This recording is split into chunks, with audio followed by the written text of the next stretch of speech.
Hello, everyone. Welcome to Lost in the Real. This is your host, Shawn, Your co-host, Morgan. and today we thought that we would start off the new year by hearkening back to where we first began with obscure animation.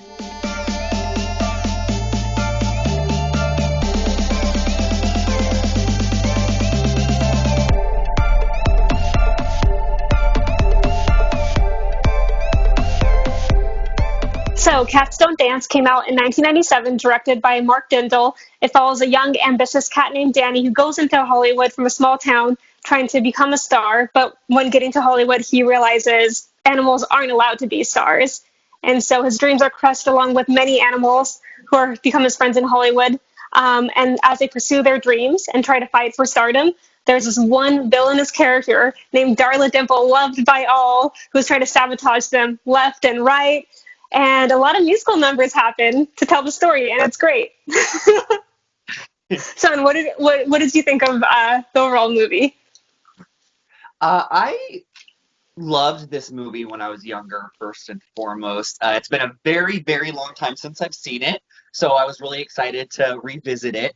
I thought, first, right off the bat, I was like, holy crap, this movie is manic. Like, the energy of it, like, it's just like so many hijinks are happening, and it's like music, and it's like throwing everything at you. Like, it was almost overwhelming for me. I was like, whoa.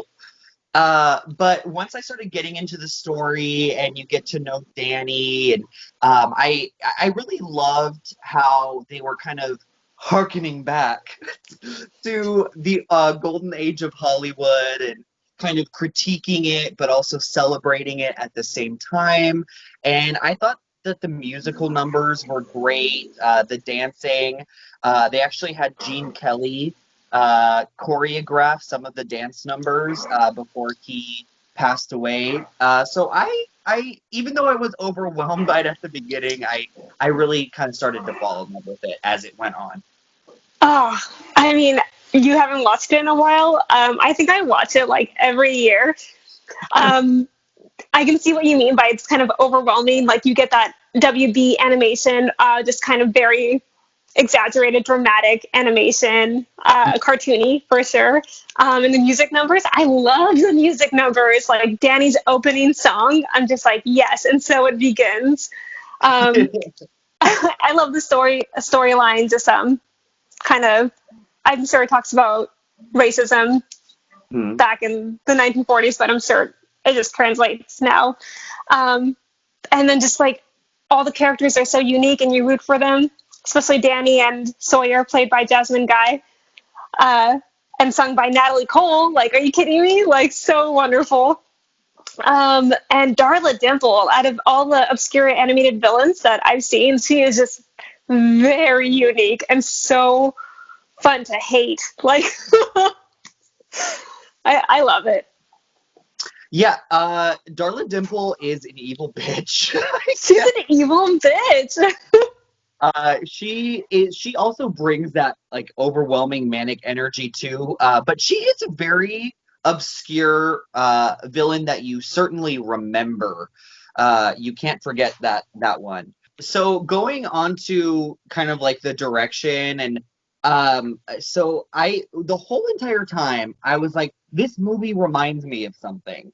Like just the energy of it and the sight gags, which by the way, I thought the humor was very inventive and creative.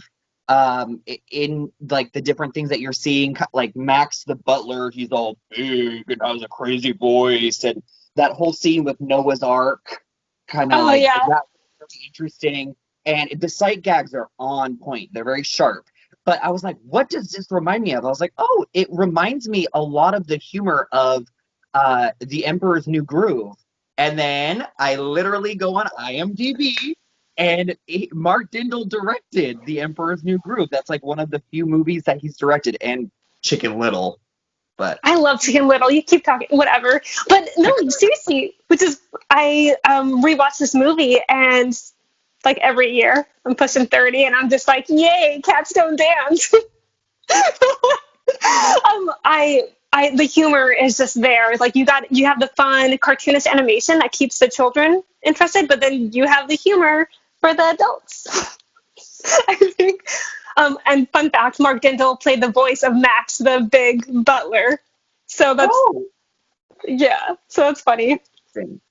So one thing that I definitely noticed about this movie is how short it is, and it also kind of messy throughout the whole entire film. And what I think is interesting is looking at the history of this movie. It is the only full-length animated film from Turner Animation Group, because they were bought out by Warner Brothers. So during this movie, it was going through so many different like ownership of the movie. So we had Warner Brothers, we had Turner Animation Group, and then at the very beginning, Michael Jackson was involved with it, and it was going to be a half live action, half animated movie. Also, there was so many cooks in the kitchen and different changes happening to the movie that I think it was a detriment to it, because the movie does feel messy, and it feels like there was a lot of movie left on the cutting room floor. So at the end, I did get this feeling that it was a very slight film. What are your thoughts on that? I didn't know the history, especially about Michael Jackson live action. Whew, Hmm. hard pass. Um, but yeah, I did kind of notice a tug and pull everywhere, like Natalie Cole and Randy Newman. Interesting combination for music, I think. But overall, for it being a short feature film, I think it did an amazing job being kind of like the attention span of a child almost. I didn't think that anything was left out and nothing was like drawn out at the same time. I hate when films do that. Like, if you don't need to put it in, don't do it. They got the message across. Humor, music, morals, I really thought were great in this story. And you felt for all the characters. I think it did a pretty good job for, especially a competing one against Disney. I feel like that's hard to do. Yeah. Absolutely. It was the first ever film to beat out Disney as best feature-length animated film at the Annie Awards. Oh, cool. I didn't know that. See? It, it was going up against Hercules. Oh, wow. See, yeah. And I would love to compare the budget for both films, because I think for what it is, a fairly obscure animation, it holds ground and packs a punch, honestly. Yeah, absolutely. So how many animal crackers would you give Catstone Dance? I would give 4.25 crackers. Like, the characters, the music, animation is fun. Uh, Storyline is great. Darla Dimple, one of my favorite villains ever. Yeah. Whew. What about I you? would I wouldn't go as far as to say she's one of my favorite ever. She's kind of grating. That's why you love her. Yeah, she definitely works though. She's a good villain.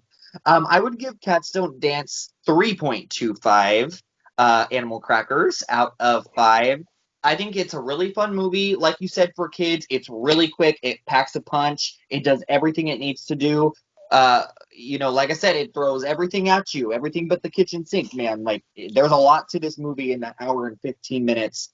I do think it's kind of messy, and I do think that because of all of the production hell it went through, that it's not as tight of a film as it could be. But I think that this movie should be remembered. I think more people should be talking about this one. Oh, definitely. Cool. I'm glad we're in agreement on that. Absolutely. So, what obscure animation should we do next? Oh, I don't know. What do you think? I think I chose Cats Don't Dance, so you got to choose. Oh, yeah, you did. Okay, I am going to say that we should do the cult classic Flight of Dragons. I don't know this one, so yes, let's do it. Okay, cool. Yay! I don't know if you're gonna like this one as much as I do, but I'm okay with this. I'm still curious.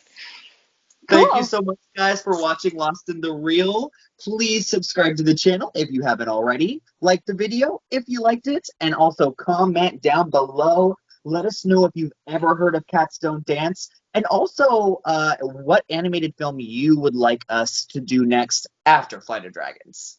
Thank you so much, guys. Take care. Thank you.